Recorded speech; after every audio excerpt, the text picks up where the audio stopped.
The punchline of the sense experience chapter, after you've gone through a lot of discussion of whether the senses are all completely the same or completely different, and that's all this talk about whether blind people do or do not experience objects the way people who see them experience it. That's not the point, really. The point is sort of the opposite. He finally comes around to saying, well, though all the senses are different, sort of, in that they give you the world from a different aspect, they are not different in the sense that what you see of an object, its color, say, is unrelated to its shape and what it's made of and everything. In fact, what you get is the intersensorial unity of the object. It's given to you as having the color and shape and texture and made out of material and everything all at once. And that's because we've got this intersensorial unity of the body. And and when we perceive something, we don't perceive it with each sense. That's just the way it looks if you think about the stimulus error, or that is, of course, something different is coming into the eye than is coming into the ear, than is coming into the hand. But when we actually experience an object, it's our whole body actively experiencing the whole object. That's why I want to read this, because I think that's important. And that's on 262, let's hope. The middle of the page. Sensory experience is unstable and alien to natural perception, which we achieve with our whole body. Sensory experience means seeing as separated from hearing, as separated from touching. That's not what's natural. What's natural is what we do when we perceive the whole object with our whole body all at once, opening on the world of interacting senses. That's the moral of it. Like that of the sensible quality, the experience of the separate senses is gained only when one assumes a particular, highly particularized attitude, and this won't help us in understanding what's going on when we normally perceive. That's important. Now, if I could just figure out what the other important quote is that I want, because I want a quote way back near the beginning, I think, although maybe it really isn't. Yeah. Huh. What a surprise. Okay, on 376, it's way in the thing in the natural world. And it's only a sentence, but he does such a good job there at the bottom of 376, where he says, this sums up this intersensorial thing. It is impossible completely to describe the color of the carpet without saying that it's a carpet made of wool. Remember, that's the woolly blue story. And without implying in this color a certain tactile value, a certain weight, a certain resilience to sound, and so forth. That's the intersensorial claim. And that leads him to talk about synesthesia. And what he was going to claim about synesthesia is, which is this experience that we have, that you can see colors and hear sounds and so forth. You get it under mescaline, you get it under certain brain problems.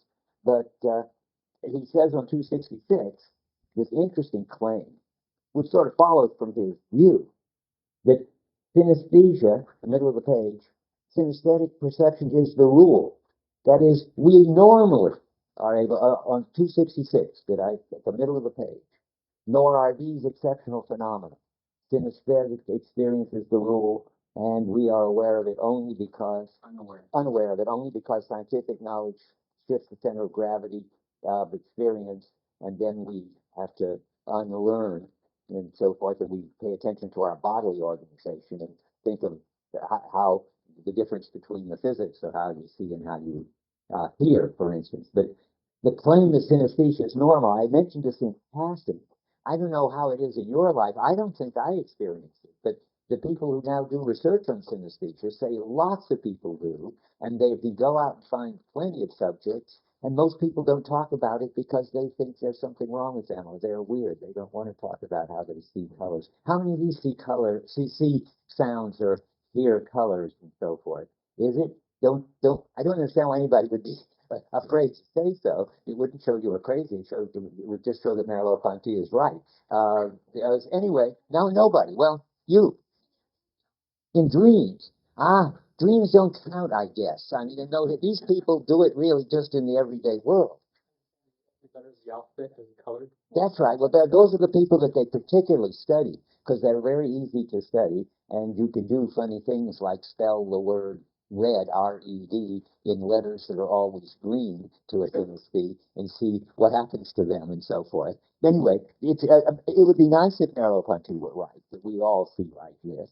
I think probably some painters certainly see like it. Anyway, that's all I want to say about that so far. Uh, yeah. Okay. Now, the last thing I want to talk about is specific, and then I want to talk about his general conclusion. That what's his story about binocular vision is really interesting and has sort of lots of little morals of the whole way he does things packed into it. This starts on 268, and I've got it all marked up because everything he's saying here seems to be interesting. Now, what is going on with binocular vision? What's he talking about? He's talking about the fact that, just to sort of demonstrate it, you can demonstrate it to yourself. If I'm looking at you and my finger is here, I see two fingers, but I see just one of you all, or I can focus on my finger with a little effort, and then you get to be two and blurry. That's just because we see with two eyes, and if you focus those two eyes on the finger, then you get the image on the retinas, two retinas of you guys won't line up right. And if I get the images to line up right for you guys, it won't line up right for my finger. But he's got a whole account of that, which is very interesting. He wants the thing he wants to show. Let me just say it in my own terms. Is that there is the crucial thing I think for him is to show that is to claim that if you start by seeing two things, and you do sometimes because you start out focused wrong, too much onto something near or far, then they come together, but not just instantly, he says, which they would do if it was just a question of calculating what was on each retina and lining it up. Probably they come together instantly in a digital camera, which just looks for the edges and lines them up. But they take a while to come together for us, and that shows that it's not just a mental operation. And it isn't just a causal operation either, he thinks, of some things that are sort of just going on outside of any relation to our existential involvement.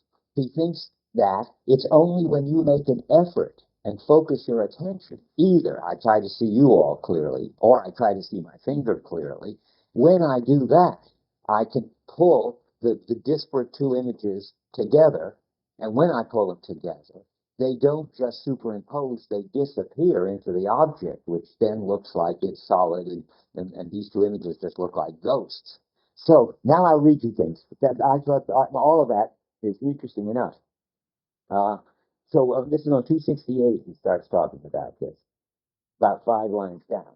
Now, though perception brings together our sensory experiences into a single world, it does not do so in the way that scientific colligation gathers together objects, but in a way that binocular vision grasps one sole object. Let us describe carefully this synthesis. Notice the synthesis is in quotes. And he does sometimes talk about what he's interested in is synthesis. But it's a very tricky notion because it's usually an intellectualist kind of notion in which there are elements and the mind somehow puts them together, in Kant, say. But when he does use synthesis, he means the sort of how the experience self-organizes. And this is the case of that. You try hard to see, say, whatever it is you're looking at. And when you do, then the experience, somewhat sluggishly, but obediently, self-organizes. That's what he's interested in. So he goes on. When I fix gaze on a remote thing, I have a double image of the objects nearby. Then you can transfer to objects nearby, and so forth. This is what I just did. We must not at any point say that the synthesis consists in thinking of them together as images of one object.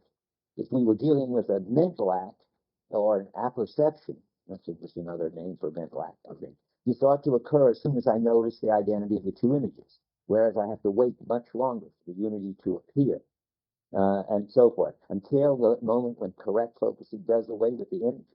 That is, the two ghost-like things The single object is not a certain way of thinking of two images, since they cease to be given the moment it appears. All that sounds right. And then on 269, he gives his usual analysis of it. Now, I think it's just important. It's always important to keep your eye on what he's always going to talk about. And it's always got to do with equilibrium, balance, maximum grip, and tension. That whole picture, which I'm going to give you lots of quotes about in a little while, so don't worry about it yet. But that's always there, so governing what he says.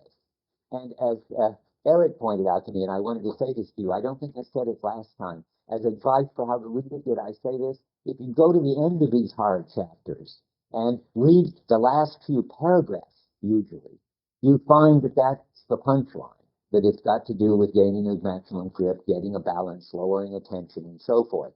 And then you can sort of find your way through these hard chapters by knowing that all of these ways he's heading there are either wrong ways because they ignore it, or hints at somebody who's got a clue about it that hasn't figured it out completely, like the Gestalt people who have a notion of balance and unbalance and tension, but don't have it in a properly existentialist way.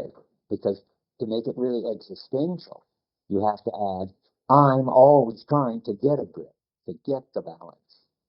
And that trying part, not consciously trying, my body is always trying. Something in me is always trying to get an optimal grip. That's the way, I think I got Olivier's agreement on this one, that he really goes beyond Husserl. Olivier and I disagree about a lot how much this is like Husserl. And there's a whole industry trying to decide how much Merleau-Ponty is like Husserl, partly because he's got lots of claims about that. But the thing that he considers, I think, his original idea, and which is the underlying idea of all these analyses, is this business of we are constantly, or our body is, or one in me is trying to get a grip on the world, to find their way about in the world, to talk like Totus, to find themselves in the world, to talk like Totus. And that usually shows up at the end of every chapter. And you'll see it does in this too. But now let's see. The next thing is on 269. That's where you start hearing about this. It will, unless, let's see, he introduces the notion of unbalance here at the bottom. Unless it will be replied that unless the eyes are focused, these two groupings cannot be superimposed on each other, nor give rise to a vision of anything. And that in this sense, their presence alone creates a state of unbalance. And that's sort of on the right track. And because he says this is admitting what we're trying to show, that the sight of a single object is not a simple outcome of focusing the eyes. Now comes this, it is anticipated in the very act of focusing, or that has been stated that the focusing of the gaze is a prospective activity. For my gaze to alight on near objects and to focus my eyes on them, we must experience double vision as an unbalance. That's always the crucial thing. Some kind of something that isn't right and is pulling you to get it right. Even the masts in the ship were, remember, like a storm on the horizon, unstable, and make you uneasy. But until you get there, they pull you into getting the right picture of them, which is stable when the masts and the trees separate out. It's always that. So there is this unbalance. But I'll go on because everything in here is neat. Going on at the bottom. An unbalance, or as an imperfect vision, tends toward the single object, is toward the release of tension and the completion of vision. The top of 270, I have to say at some point, and I'll say it here, he doesn't talk here about motivation, but it's a very important idea of his, and it's very hard to figure out what it means because I don't think he ever tells you just outright. But this is a case of motivation. It's whenever there's a tension that's pulling you to get a better grip, then that motivates you. Not in the sense that you say to yourself, gee, it would be nice to have a better grip. But motivation is his name for this being drawn to the optimal, which I'll talk more about in a minute again. And it's supposed to be neither causal nor it's neither empiricist nor intellectual. It's the way this tension pulls you to get the two images together and see an object isn't that you're caused by some third-person process in the brain, or I mean, there is some third-person process in the brain, all right, and it underlies it, all right, but it has to do what it does by underlying something which is an experience of deviation from a norm, to put it another way, and you're being pulled toward the norm. That's not mere causal. And it's certainly supposed to be not mental, not intellectualist. It isn't as if there is some reason that you can deduce, or you don't anyway, that from this image is enough like that image that I should superimpose them. It's this ground level Merleau-Ponty, and Sean Kelly will talk about this too, that the experience has always got this, that in order to have perceptual experience, you've got to be sensitive to these norms and deviations from the norms. And you meaning, again, your body even. Okay, I'm going to go on because all this is the same point over and over. How about 12 lines or 15 down on 270? We pass from double vision to the single object, not through an inspection of the mind. See, that's the intellectualist. But when the two eyes cease to function, each on its own account, and are used as a single organ for one single gaze, it is not the epistemological subject who brings about the synthesis, but the body, when it escapes from dispersion, pulls itself together and tends by all means in its power towards one single goal of activity. And when one single intention is formed in it through the phenomenon of synergy, well, mainly, again, it's being pulled toward this single goal. And the single goal, I'll read you quotes, but is always maximal grip, getting the most, we'll see a quote in a minute, the richest and the best form and the most sort of coming out the way you expected it. Experience. Don't even bother to write that down yet, because I'll show you the clear place where he finally says it. But on 270, we've got that. We've got, and then he says intentionality. After our discussion last time, or the last two times, I'm trying to figure out what he means by intentionality. So down toward the bottom, about 10 lines from the bottom of 270. What is meant by saying that this intentionality is not a thought is that it does not come into being through the transparency of any consciousness. It takes for granted all the latent knowledge of itself and my knowledge of itself that my body possesses. Well, I think I keep wanting to say intentionality is tied up with like motivation. It's not something that you're trying to do. I mean, you've got to separate it from Searle-like intentionality, where you have a goal and you represent this goal, and then you do something to achieve the goal. That's a kind of intentionality too, and that's sort of close to what it is for human beings to have intentions. And so Thoreau talks about prior intentions and intentions in action when he describes that. But this is there is a kind of teleology. There is this tendency toward this optimal, but it's not something that that is anybody's intention. And it isn't clear what the goal is until you get it. It isn't like I have a goal of going and getting ice cream and I know exactly what I want, how many scoops and what flavor and all that. You don't know what you want. You just want the tension to go away. And you don't even want that. Your body wants the tension to go away. And when the tension goes away, you will have the optimal grip and you will see a stable object with stable properties and stable size, stable distance, and all the things that this chapter is about. So there's a kind of intentionality that's not thought, not representational to talk like Searle. It's got, now that's the first point. The second point is, this paragraph interests me because of the talk about latent knowledge. Uh, what sort of latent knowledge? Well, it's again this self-normativeness of the body knowing that it doesn't feel good this way. There would be a better way to see it instead of two hands all blurry, one clear hand and so forth. The body knows that there would be a better way to see it. It doesn't have to know what the better way is, and it doesn't know it. in a knowledge sort of way. That's the point I want to make next. It senses that this isn't good enough. There is a better, and it senses which direction will make it better. It's always I can see it better from I could see it better from over there. I feel that if only I was over there, I could get a better grip on it, get a better look at it, so forth. That's bottom line. That's important because it's related to what Alva talks about. You know, it's too bad he isn't here, but we talk about it's not just behind his back because we talk about it all the time. And he has this important idea that we have in our body an understanding of if I do such and such, such and such will happen. So that my experience of my knowing this is a table involves, not intellectually, but a whole bodily understanding of all the ways I could move correlated with what I would then experience. And I think Merleau-Ponty thinks that's not wrong, but it leaves out this important pull toward an optimal.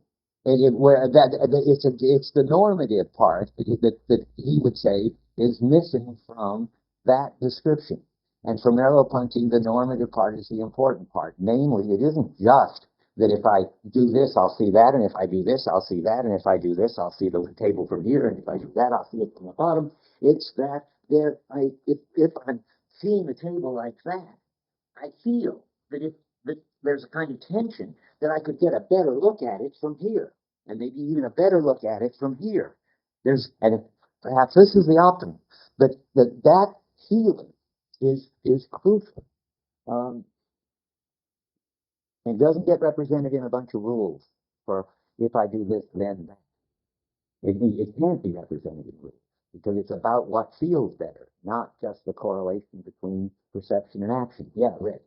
So how does the actual task that you're engaged in matter to what's pulling you? Because there's natural tendencies that I think is right, the living complete.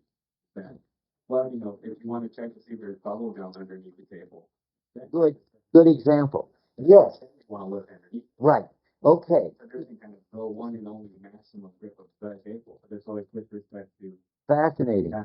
This is something we discussed yesterday, some of us, and it's good for Rick to bring it up.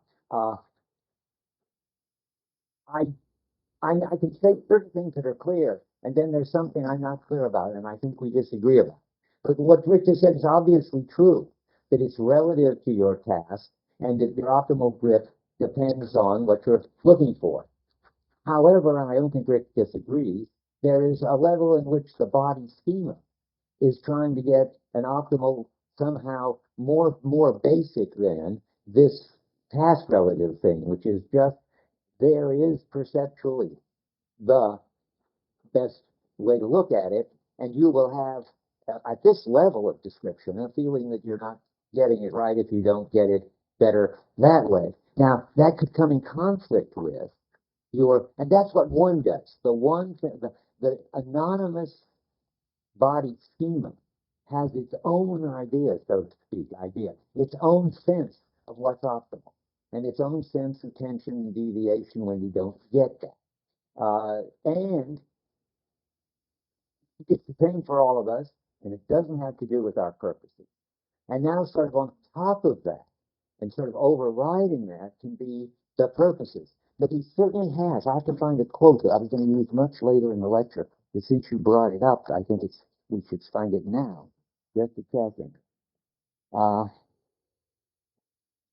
There's a place where he specifically talks about how what he's describing takes place on this Dasman 1 neutral basis. Maybe somebody will know where that is. Maybe not. One pursuit location? Yeah. You got that? It's in our reading for, I think, next time? I'm not sure. Yeah, we already read it, but it's coming up again, though, I think. Okay. But it comes up, of course, everything comes up again and again. 250 is one place where it says that. 250? I'm not sure if it's before this point. He's doing here. Yeah, no, there's one place where he says it so clearly, what I'm interested in. Because I had this discussion that we had yesterday in mind, a place where he clearly separates the kind of personal, historical optimal from this universal body optimal, and I have to find it just a second. That's another place where it says one perfusion.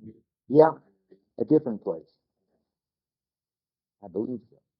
I'm not sure I remember the one perfusion. Where, tell me again where that was? That's on 250. 350. 250. 250. I don't think I was back reading on 250. No, that's fine, but I don't think that's it. Maybe, let me look. No, it's another one. A little clearer on this issue. Well, if I just go on, which I will do, we will find it because I have it listed as one of the quotes I wanted to read when the time comes. Okay, let's wait. Where are we now? So on 270, we've got this one perceived, well, what is on 270? Pulls itself together, intentionality, and issues like that. And then on 271, still reading things I think are very important. The top of the page.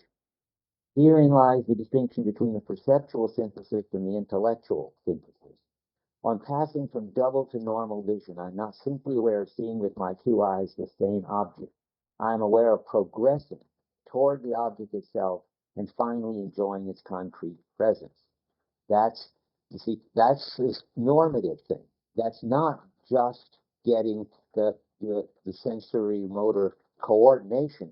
It's real. It's seeing that you got the best, and on some level best, on this basic level best, I think, view. I haven't claimed to have answered Rick's objection yet. We'll come across, and we don't. There's no answer. It's a possible paper topic. And to balance out what the relation is between the impersonal body schema that is doing this job of getting a grip on objects, and which is the same for everybody who has a body like ours, and how this is related to individuals with their own interests, desires, and purposes, getting a grip on things like the bubble gum, is something very unclear, I think, in Merleau-Ponty.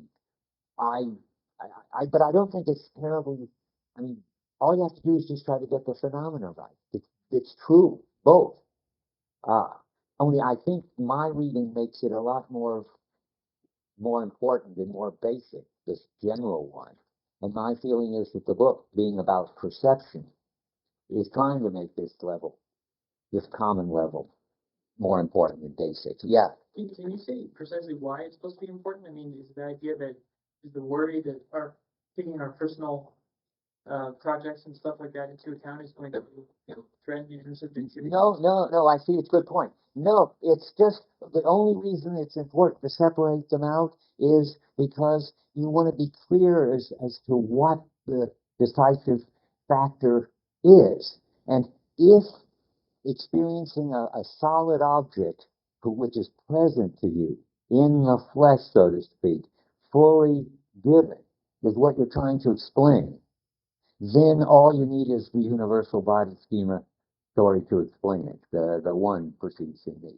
And if you bring in personal things, it isn't that you do anything wrong, you sort of muddy the argument. And the basic issue in this book is how we perceive objects as rich and present. It isn't sort of what particular features interest us and so forth. That's my feeling. I think both of Eric and OJ disagree. Eric got there first. Yeah. Okay, I think it's not fair to say that this book is primarily about perception because it's also very much about action. Oh, of course.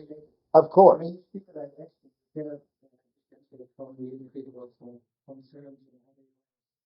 Sure you can. I mean, you can't deny that the individual is acting with concern, but you could claim, and I think Merleau-Ponty does claim, and I want to claim, you can separate out the part of the action, which is the same for everybody, and all you need is that when you're trying to talk about why the object is rich and present and self-sufficient and opaque and has ipseity and what's the other word? I forget, but we're going to get there. All that typical Merleau-Ponty talk, what it is to be an object of perception, I think you could talk about that. And of course you have to bring in action because it's drawing you to move in such a way as to get the grip. but you don't have to bring in the fact that an individual person is acting. That you can just bracket out. That's all I want to say. You don't think so? Because I think it's strictly actually much very clear that the difference between the animal level and the human level is precisely in the range of degree of individuality that humans have compared to animals. But I mean, this is just a kind of non sequitur. What? There's another thing. It's that bringing out the human part doesn't mean that you bring the individual part. You can talk about that. No, well, I would get rid of culture too. Well, Karl Marx does. Yes, well, he does and he doesn't. I mean, And he says that the natural space isn't the only space you live in. right, it isn't the only space you live in. But if you want to understand, It's not. yeah, but if you want to understand what it is to be a perceptual object, No, but then you're shifting back to the fact that there's the perceptual rules and everything. But you say that he's only talking about this. Oh no, I don't say he's only talking about this. Okay, This is the most important part. which is the one I'm talking about. Yes. Yes. And to understand the way humans behave and everything, which is, and it's. That we're agreeing, right? Or I mean, you're not agreeing. I think you have to take into account other features of the object. Well, later, or even to do that, to talk about the level at which there is solid. You can talk about it separately, but you don't give the whole picture. No, you don't give the whole picture. I mean, the question is somehow hard to focus. I mean, the question is, can you do a story that is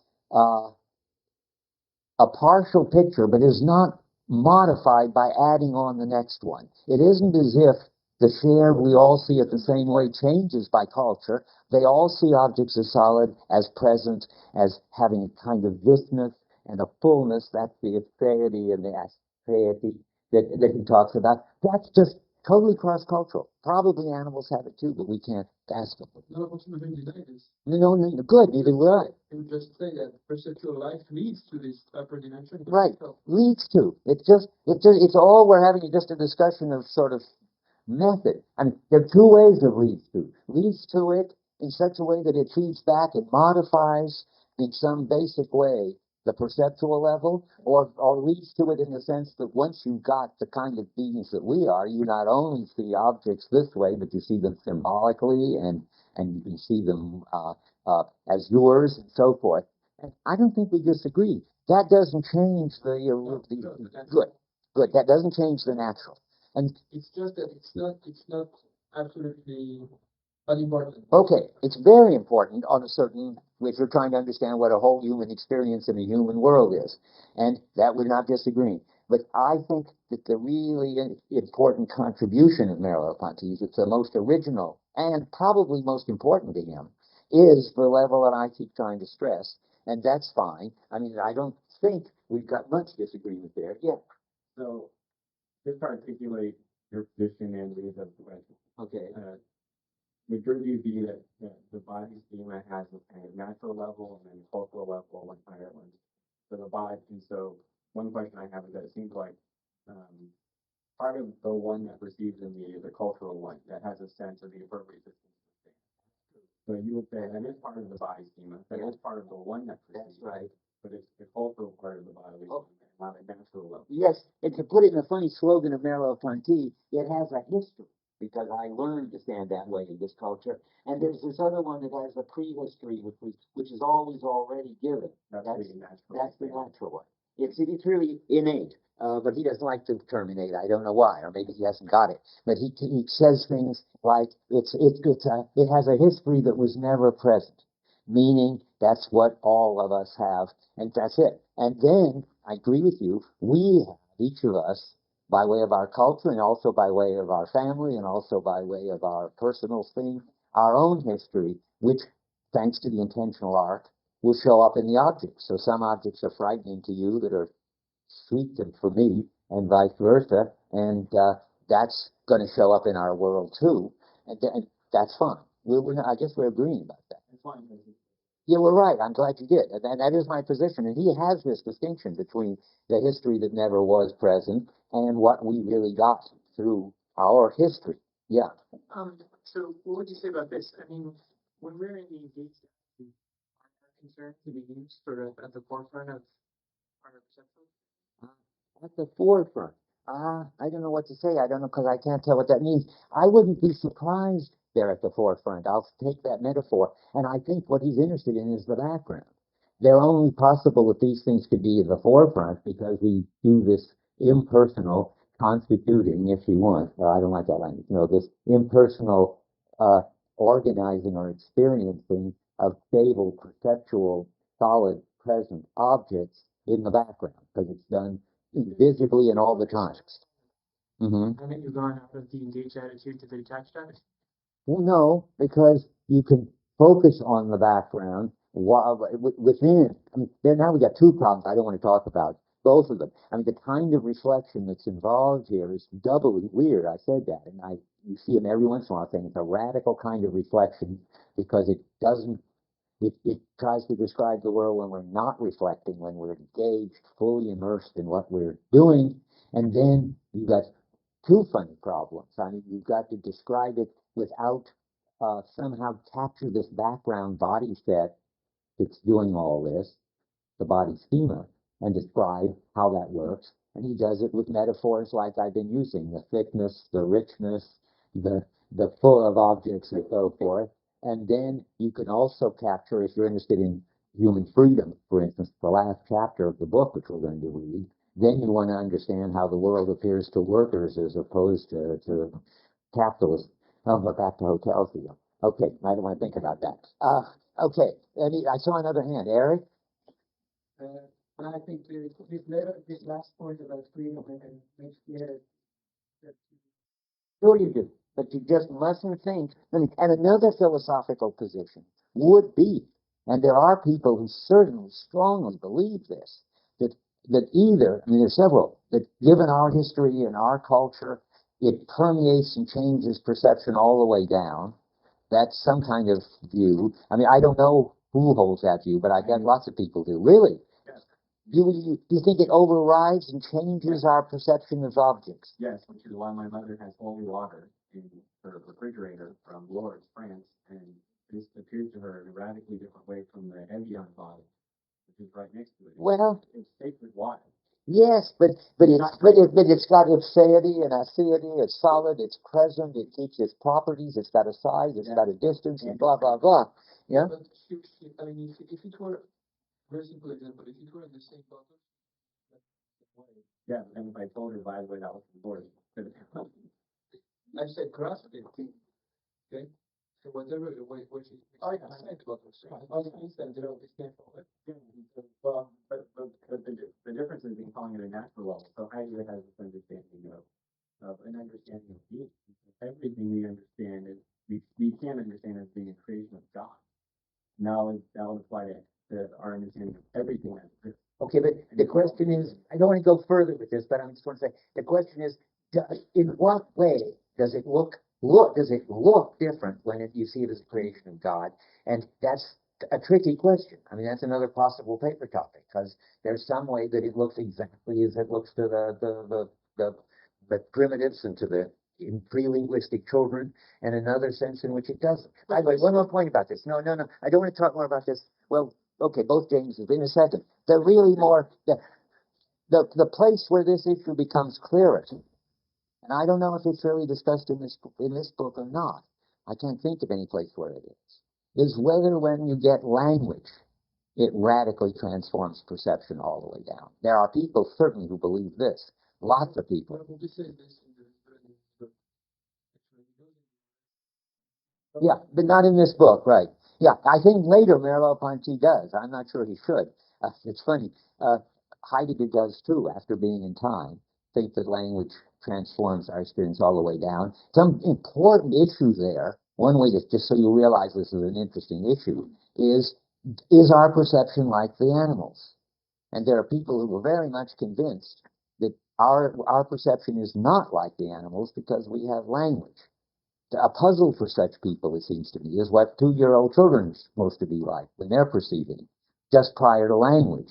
Because when it seems to me pretty strange to say that these children are just like animals until they get language, and then their perception is radically transformed. But it might be true. There's certainly people who believe it. I don't know how you can find out.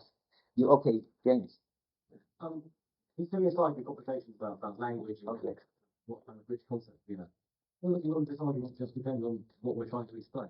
So the more politics we have, the more people who we share the same kind of experiences we're trying to explain, the more one task and one And I like that's one is I'm sure somebody knows that's German for the one. When he says one perceives it being getting it from Heidegger, and Heidegger, right, called it that's one. Go ahead.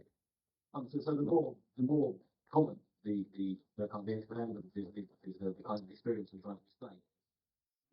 The one, the task of the one, and the more particular. It doesn't matter if the features of the individual, the task of the individual, experience all the way down. Depending on the level of commonality we're trying to explain. The more But that I know I don't like that. I mean, I don't think that's. I think that makes it just relative to our interest, whether if a language affects our experience all the way down. And I want to say no, it's a substantive question whether it does or not. And it is, and no matter how interested you are in how much language affects our perception, you could hold the view that children, pre-linguistic in us, see things exactly the same way. So yeah. in the case of whether the language affects all the way down, something like that admittedly that's going to be going to be part of the state. We just ask you whether the individual, all of the ends of the individual and so on in trying to characterize the past trend. Yeah, I could see that. Language is the hardest, and I guess I want to say that if you think language affects it, then of course you think that the individual and the style of the culture affect your perception of, and the perceptual objects. And if you think language doesn't, then I think you also think that your personal interests in your culture don't. I don't think language is all that special about it, about this big issue. But I don't want to spend any more time on this issue because that wasn't what I came to talk about. Though it's an issue that ought to come up sometime, and now it has. In fact, it keeps coming up. So I'm going to go back to where I was on because it's fascinating. Exactly what I want to talk about is on page 271. It's when he always gets onto the notion of presence with this side of Merleau-Ponty that makes our perception like children and animals prominent. Okay, so starting right at the top, herein lies the distinction between the perceptual synthesis and the intellectual. On passing from double to normal vision, I am not simply aware of seeing with my two eyes the same object. I'm aware of progressing towards the object itself and enjoying its concrete presence. Presence is a big deal word in Merleau-Ponty. It's not just any old thing. Remember, it's got to do with the way the back of the house is already present, or the front of the girl or the guy. That when you see objects, you don't just see surfaces or data. You see the whole thing. But here's what he does: is the obscenity and the theory of it. So let's read a little further down. About 15 months down. The binocular object in which the synthesis occurs absorbs the binocular image, and which in this new light finally recognize themselves as appearances of that object. My set of experiences is presented as a concordant whole, and the synthesis takes place not insofar as they all express the same invariant, that's the intellectual, and in the identity of the object, that's again more, that's the intellectualist, they all come under the same concept, but in that they are collected together by the last of their number in the obscurity of a thing. That means when they come together, then what his experience is really there has sort of taken these ghosts back into it. And the obscurity means thisness. The thisness is, of course, never reached. That would be the pure thisness of the thing. Then you have to sort of take in every aspect of it from everywhere. Each aspect of the thing which falls to our perception is still only an invitation to proceed beyond, still only a momentary halt in the perceptual process. I wanted to mention that because that's very interesting, because it sounds always like the perceptual process is reaching equilibrium, is somehow getting someplace and stopping. And most of the time, he does talk that way. You get an imbalance, which you finally balance, a tension, which finally goes away. And yet, it's clear that there's something wrong way of talking, too, because you never sort of arrive at now you've seen the object so completely that there's nothing more to see. Or one, because you switch to some other object, but two, because there's always more to see about any object. It's the richness. So he wants to say both, that there's a tension toward equilibrium, but that isn't ever final. And I don't know quite how to say that right, and I don't think he knows how to say it. There seems to be, my picture of it, something like this, that we're tending toward an optimal grip on this object, but then some other purpose or some other object attracts our attention, and before we've ever even finished getting a grip on this one, we're already off getting a grip on that one.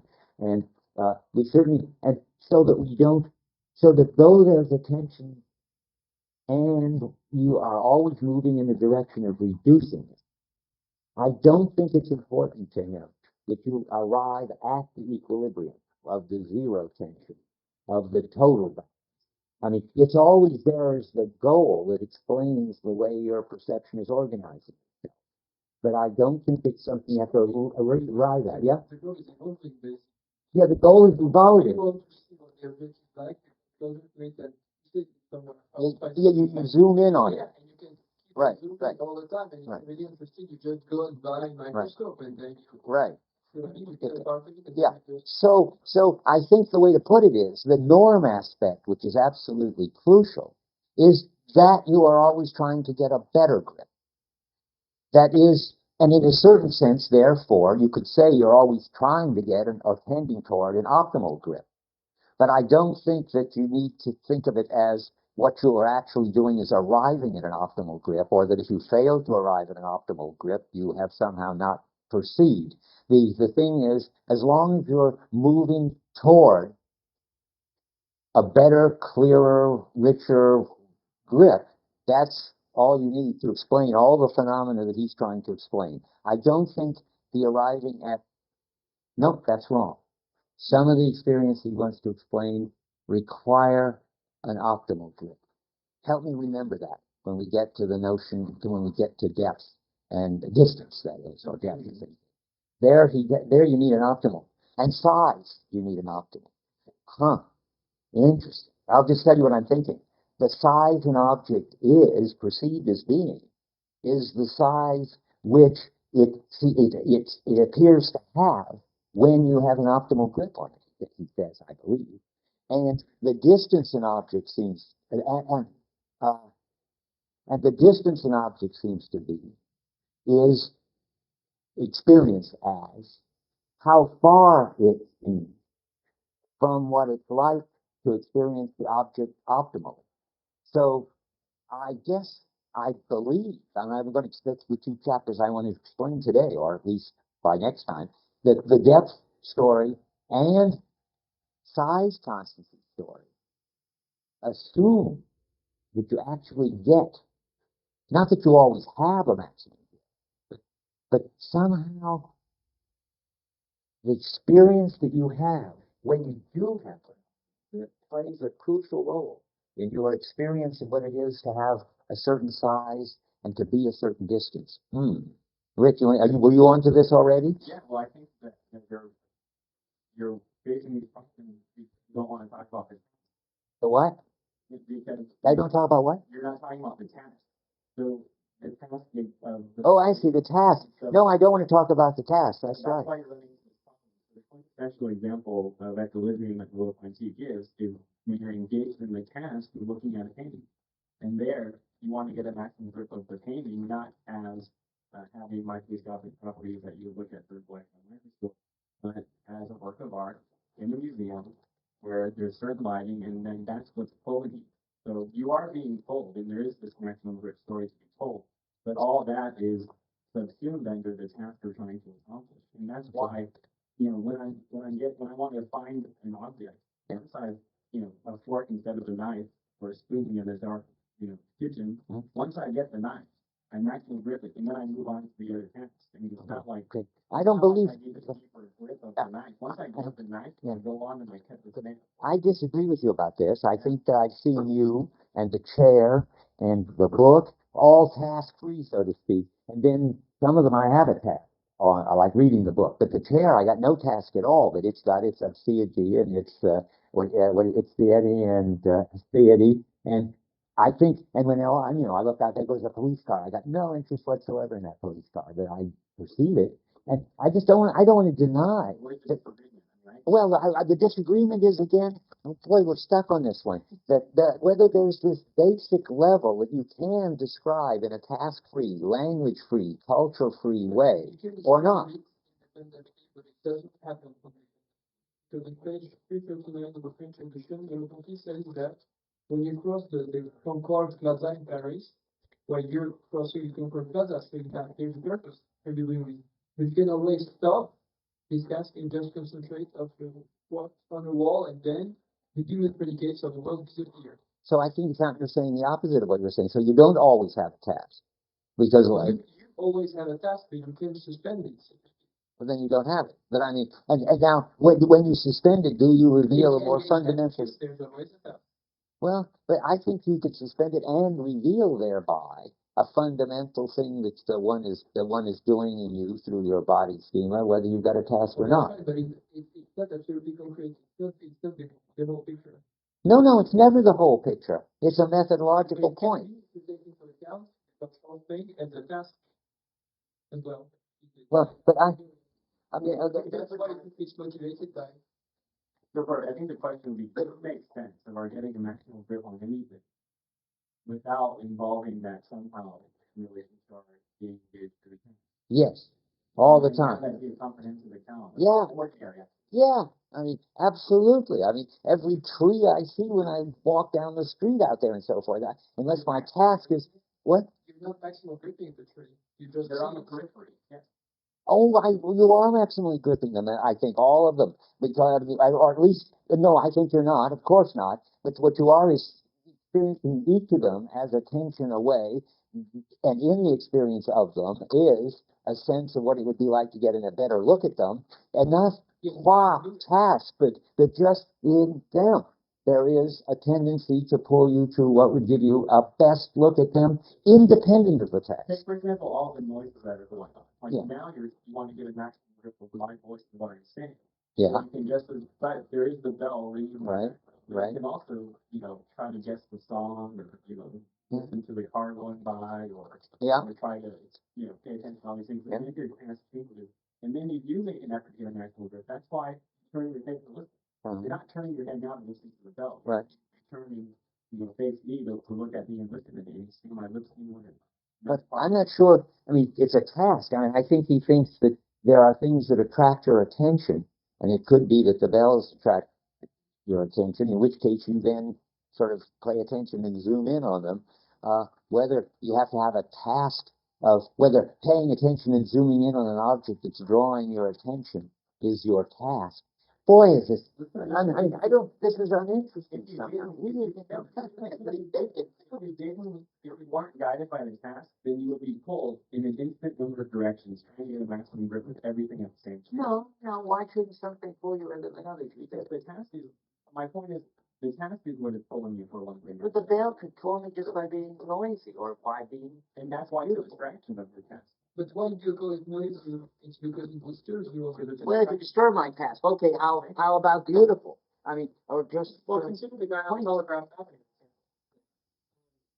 When you see it as a beautiful woman, that's relative to certain interests. Of course, and I can't deny that. That's the basic level of seeing a solid object there. Yeah, I think that there's a basic level of seeing a solid object, on top of which there is the attractiveness of the object, whether God created the object, whether whether I'm threatened by the object, whether it reminds me of my mother, and all this, of course.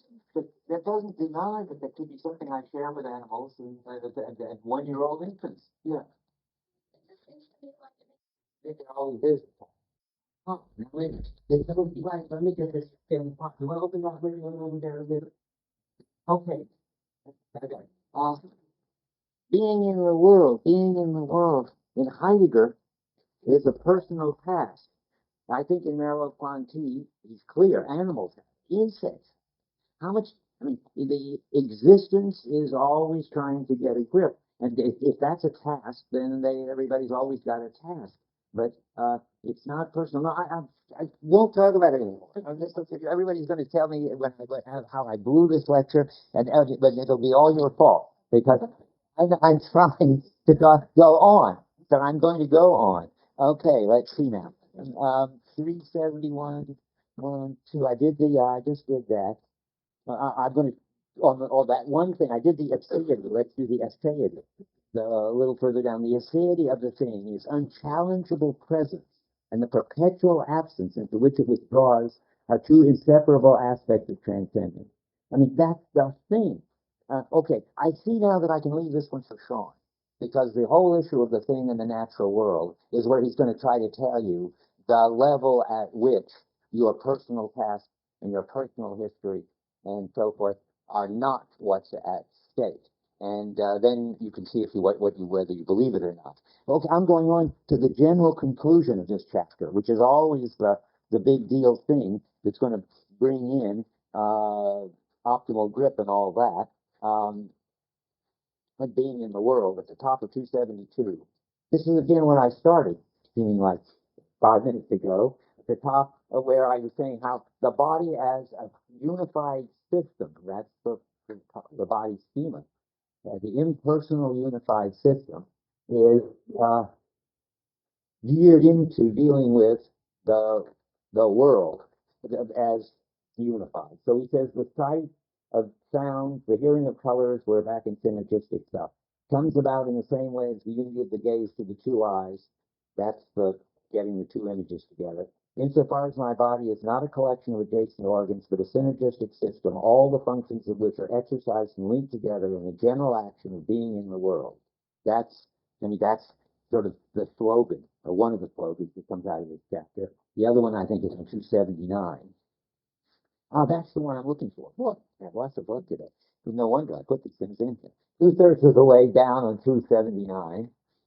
Perception is always in the mode of the impersonal one. See, we haven't totally wasted our time, because now you can see how hard it is to understand what that's claiming, and how important it is to understand what that's claiming. The issue is sort of when he says is always in the mode of the impersonal one, I presume he's got to mean, we all agree at least, underlying whatever personal task and so forth, there is this mode of the impersonal one, unchanged by language and your tasks and your understanding of being and your culture.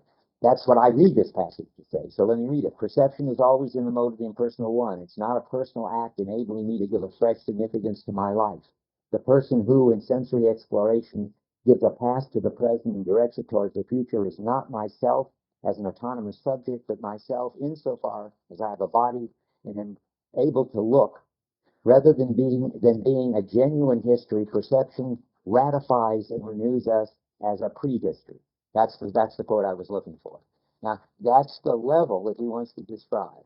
And my claim is, and I get to have the last word on this one, is that he wants to describe that level, in this book anyway, as independent of what levels get laid on top of it, personal levels, historical levels, task levels, linguistic levels, and it's something I think at this level that we share with animals and pre-linguistic children. It's any entity that has a body enough like ours will see objects enough like ours, because there will be the same impersonal one in their body schema. Now, that might be wrong, but that's fine. If I'm wrong, then you guys have got something you can write about and think about and challenge me on. I want to go on. Okay? Well, we're finally to the space chapter. Luckily, we have Thursday also. So, and here's the past things I was looking for. Bit by bit, I find what I put in here. Things not Merleau-Ponty. I knew I had a list. Well, not a big list. I only found 2 so far. But something to warn you about as you go into this chapter. It stopped, now we're in the space chapter. It stops being Merleau-Ponty some 2, 4, 6 lines from the bottom of the first page of it, 283. Kant tried. I mean, it's not usually it's hard. You need me to warn you, because it just sort of goes off the rails without him even telling you who he's talking about. But Kant is what he's talking about, and Kant's view of space until about 15 lines from the bottom of 284 where it says, it ends, according to Kant himself, of all knowledge connected with space. End of that. Now Merleau-Ponty comes in and says, it's true that we are faced with the alternative either of perceiving things in space or conceiving in so and so. And is it true? Wait, is it true? No, yeah, he's questioning it. I see. Yeah, I lost my wits there. Kant has been saying that, but now he's answering Kant, saying, is it true that we're faced with the alternative of perceiving things in space? Or if we reflect and try to discover the significance of our experience of conceiving space as the invisible system governing the acts of unification performed by a constituting mind. All that's critique of pure reason talk, and you don't need to know. Does not the experience of space provide a basis for its unity by means of an entirely different kind of synthesis? Again, that's a synthesis in quotes. If you think that the Kant's a big deal synthesizer, but he's saying Kant has his idea of synthesis. We can call it a synthesis if we want, but there's a whole different way of experiencing space than this idea that Kant has, that you either experience things in it or you have what he calls the pure form of intuition, which is this global grasp of something called space. Just don't think about Kant. Go on. Say now I'm going to read my stuff for a minute. All the arguments in the space chapter, and maybe in the whole book, depend on the organisms seeking not just a good grip, but a best one. Ooh, I was contradicting myself for a while, but at least I think I'll take out this in the whole book. But I think the arguments in this chapter depend on the organism seeking not just a good grip, but the best one. And the chapter shows how important the idea of maximum grip is for Merleau-Ponty. It's necessary for us to be able to achieve a maximum grip, not just tend toward it, achieve it, in order to experience things as having a certain size, being a certain distance, and moving. That's pretty serious. I mean, and I think that's the claim. That's what I'm going to get to show you more next time. That I'm going to, first I'm just going to give you some maximum grip quotes to keep in mind as you read this and try to decide sort of what a maximum grip is and whether you have to have it in order to have size, distance, and motion. And I guess I have to add orientation. I'll tell you in a minute or next time why I think orientation is a special case. But before we break up, I have to tell you what to worry about in the orientation. But maybe we should read something first. On 177, the end of the synthesis of one's own body. We read it already, but I think we have to read it again now. And notice this is one of those places where the punchline is right at the end, about 15 lines from the end. Whether a system of motor or perceptual powers, our body is not an object of an I think. It's a grouping of lived-through meanings which moves toward an equilibrium. So far, you don't know whether it arrived or not, but it's important that it's always got to be moving toward equilibrium, at least. Sometimes a new cluster of meanings is formed, our former movements are integrated in a fresh motor activity, and so forth. Our natural powers come together in a richer meaning, which hitherto has been foreshadowed in the perceptual or practical field. That's the storm on the horizon tension story, and which has made itself felt in our experience by no more than a certain lack. That's lack of equilibrium, and which by its coming suddenly reshuffles the elements of our equilibrium and fulfills a blind expectation. That's if you haven't got a goal. A blind expectation is something's going to come around which is better than what it is now. Some way of experiencing something is not as good as it could be, and there must be a way to make it better. That's the blind expectation. I'm just going to read you my favorite maximum grip quotes because we need them in our minds as we go through this. Okay, 292 to about 5 lines down, maybe more like 8. My body is geared into the world when my perception presents, and this is one we haven't ever talked about, I think, presents me with a spectacle as varied and as clearly articulated as possible. Those are the two important dimensions. He has lots of names for them: clarity and richness. And when my motor intentions as they unfold receive the responses they expect from the world. That's the third. There are three criteria that go together. You have to optimize them to get the optimal grip. And they all have trade-offs. So you can't optimize. If you optimize only one of them all the way, you get rid of the other. But so you want to get them all as much optimized as possible. Okay, so and then when my motor intentions they unfold, receive the responses they expect from the world. This maximum sharpness of perception and action points clearly to a perceptual ground, a basis of my life, a general setting, that's the, the impersonal again, in which my body can coexist with the world. Okay, that he should be doing maximum talk here because he's entering the space chapter isn't surprising, because as I almost blew it, but then got clear, maximum plays a big role in the space chapter. Now let's see, 293, I said. Funny, I don't think that was right. It's important stuff on this, but not that. So let me go on and do another one. Way off on 352 is important. They could be, anyway. That's typical of the way the book is written. So how about 4 lines down on 352? For each object, as for each picture in the art gallery, there is an optimum distance from which it requires to be seen. And I want to say, if Rick raises the interesting question, is it required to be seen that way because you have some specific task and interest in it? Or is it, if your task and interest is just see the picture, then the picture tells you where to stand? I don't know. A direction viewed from which it vouchsafes the most of itself. At a shorter or greater distance, we have merely a perception blurred through excess or deficiency. We therefore tend toward the maximum, there it is again, of visibility, and seek a better focus as with a microscope. That's another important one.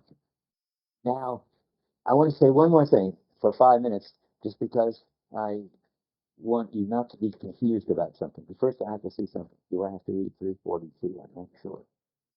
No, you won't read that. Okay, the first thing he goes into in the space is the craziest and the hardest.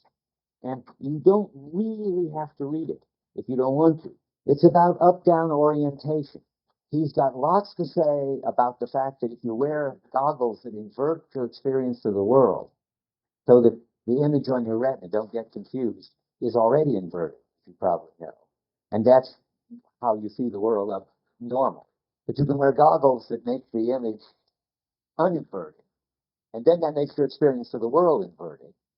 But if you move around a lot for a while, over about a week, the world reinverts and it looks normal again. And he has lots to say about that, what that shows, and the stages you go through when it happens. And I want to say that it's probably all wrong and thereby very confusing. The way it's wrong is very interesting. If there were time, I would go through it and talk about it. If I get time next time, I will. But I want you to have the basic idea as you read it or reread it, if you want to read it at all. Whether he can get away with explaining the fact that we've got up-down oriented experience, that there is a up and a down in our experience, without ever bringing in gravity. He claims that somehow, and it gets very woolly and funny as he starts saying wilder and wilder things. Somehow up-downness is just there in the basic being of things, and you just finally got to get in sync with it. Well, it's not some mysterious up-down, it's gravity that's there, and you either get out of sync with it or you get in sync with it. The puzzle is the reverse. How? Given that gravity is there, you could reverse this with these goggles and feel at home in the world upside down. That is a puzzle, it seems to me. Olivia's getting upset. We'll talk to me about this later. But it turns out that this stuff with, who's the guy who does the Stratton goggles, have been repeated by a guy named Kohler, who got so he could even ride a motorcycle in traffic with his upside-down glasses on. You can get totally at home in the world. But the amazing thing is, so the two questions to read, it's questions as you read this up and down part, which is so hard and puzzling. How in the world does he manage to talk about up-down without ever mentioning gravity? And how, given that there is gravity, does the inverting lenses enable you to live perfectly okay, even though you are now sort of... Well, I think I know the answer, by the way. I think the answer is something like that your coping skills, all get reconfigured. I mean, it's so that when you lift something, you lift it down, so to speak, and it feels hard to lift things down. It's like what's the blind spot? What's this mystery spot? How many have been to the mystery spot here? Where if by some perceptual illusion it looks like things are the gravity doesn't normally apply, and you get so you can live in it. Anyway, I don't know myself what he thinks, because I think he never tells us how he thinks of it, that our experience for coping with it gets us to be able to cope with things, even though the perceptual, namely these goggles, have put us out of sync with the vertical field, namely gravity. And it's got something to do with the amazing plasticity of the coping body that we're able to do it. But I find this section completely insane, because it's like he tried to tell the story, but you leave out one of the crucial elements, and then he says absolutely weird things. So anyway, this happens, just so you know, between the bottom of 284 and where depth starts at the bottom of 297. I think it's fun to read it, and I think you should read it, and you should be asking yourself, what in the world is he doing? Is he trying to do it without gravity? Does it matter that he's trying to do it without gravity? Does he have an answer to this whole issue of how we experience the up-down without it? I don't know. But it turns out that it's done by magic at the very end of the 296, where he stops, where he finishes. And I think that's a bad sign, but maybe that's just a metaphor. Anyway, next time, I'm not going to do the space thing, because I don't know how to do the space. I mean, the orientation up-down chapter. I don't want to sort of spend all your time showing you how weird it is, and I don't know how to make coherent sense out of it. I'm going to start with depth on 297 and go on to the end of the space chapter, hopefully. That's a long way to go. And as a possible paper topic, I would love to have someone who thinks they've got a grip on it and explain what's going on in the orientation chapter. But don't do it unless you really know what you're doing. Talk to your TA. Okay.